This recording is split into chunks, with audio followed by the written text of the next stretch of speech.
Hello, मैं पंकज सोलंकी एक बार फिर से आप सभी का मेरे इस चैनल टारगेट कोचिंग क्लासेस पर आप सभी का हार्दिक स्वागत करता हूं। हम पढ़ रहे थे टाइम एंड वर्क, जो अक्सर प्रतियोगिता परीक्षा में पूछे जाने वाले सवालों में से है।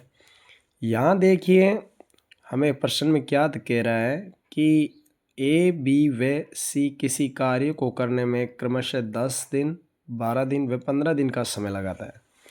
प्रश्न में आपको कह रहा है कि ए नाम का कोई व्यक्ति है जिसने किसी काम को किया 10 दिन में। बी ने उसी कार्य को करने में कितने दिन का समय लगाया? 12 दिन का। और सी यदि व्यक्ति कोई कार्य करता है तो उसने उस दिन को 15 दिन में लगाया। तीनों का यहाँ पर अलग अलग कार्य दिया गया है। यह कह रहा है कि बताइए, तीनों मिलकर, अगर ए, बी और सी तीनों मिलकर किसी काम को करें, उसी काम को, तो कितने दिन का यहाँ पे उसको समय लगेगा। तो देखिए,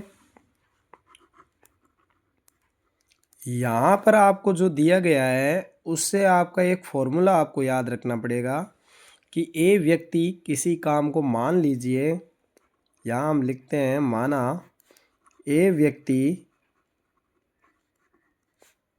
कार्य को कितने दिन में करता है।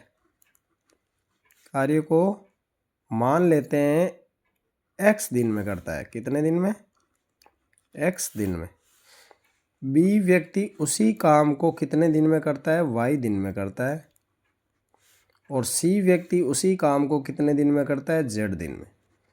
ये हमें पहले इसको मानना होता है कि अलग अलग जब तीन प्रकार के दिए होते हैं तो इसका फॉर्मूला क्या बनता है, इसका सूत्र क्या बनता है।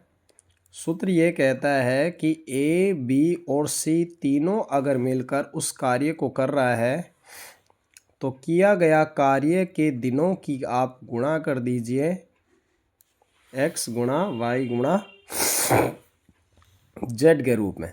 और उसी को आप क्या कीजिए, अलग अलग एक्स और वाई, यानी कि सबसे पहले आपको एक्स और वाई दिया गया तो एक्स वाई की गुणा करके उसमें वाई जेड को जोड़ लीजिए। और फिर उसके पश्चात में आप जेड और एक्स की वापस क्या कर दीजिए, गुणा कर दीजिए। ये एक फॉर्मूला होता है दिनों की संख्या में, जब तीनों को एक साथ में पूछ लिया जाता है। तो देखिए, हम यहाँ लिखेंगे कि x का मान हमें कितना दिया गया है, 10। तो हम लिखेंगे 10 गुणा 12 गुणा 15। यहाँ हमें x, y और z के दिनों की संख्या आपको दी गई है। इसके बाद में आप इसे लिखेंगे वापस x और y की गुणा। तो x के स्थान पर हमारा मान था 10 और y के स्थान पर आपका था 12। फिर प्लस, फिर y और z के स्थान पे दिया तो 12 गुणा 15 और फिर 15 गुणा 10।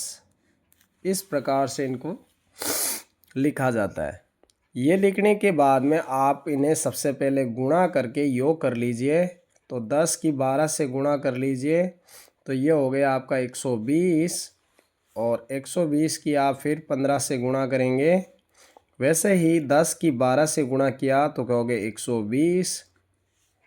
12 की आपने 15 से गुणा की तो 15 को 10 से किया 150 और 30 ये हो गया 180 ये हो गया। और 15 की 10 से गुणा किया तो 150 ये प्राप्त हुआ। ऊपर जब हम 120 की 15 से गुणा करेंगे तो यहाँ हो जाएगा आपका 12 इंटू 15 होता है आपका 180 और 0, यानी कि 1800 आपको यहाँ प्राप्त हो जाएगा। और नीचे आप जोड़ लीजिए 120, 180 और 150। 8 5 13 और 2 15 और यहाँ 4, यानी कि आपको नीचे यहाँ प्राप्त हो गए 450। अब देखिए, 0 से 0 कैंसिल कर दीजिए। 15 45 के टेबल में, यानी कि 45 से आप काट सकते हो, आप इसको हल कर सकते हो। तो 45 दुए 90 और 135, ये आपका हो गया कितना, 4 बार कट जाएगा।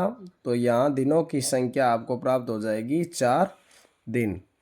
यदि आप हमारे चैनल पर नए हो तो इसे सब्सक्राइब ज़रूर करें। यदि इससे पहले के वीडियो आपने नहीं देखे हैं तो इस वीडियो की डिस्क्रिप्शन में उसका लिंक दूँगा, वहाँ जाकर ज़रूर देखें। धन्यवाद।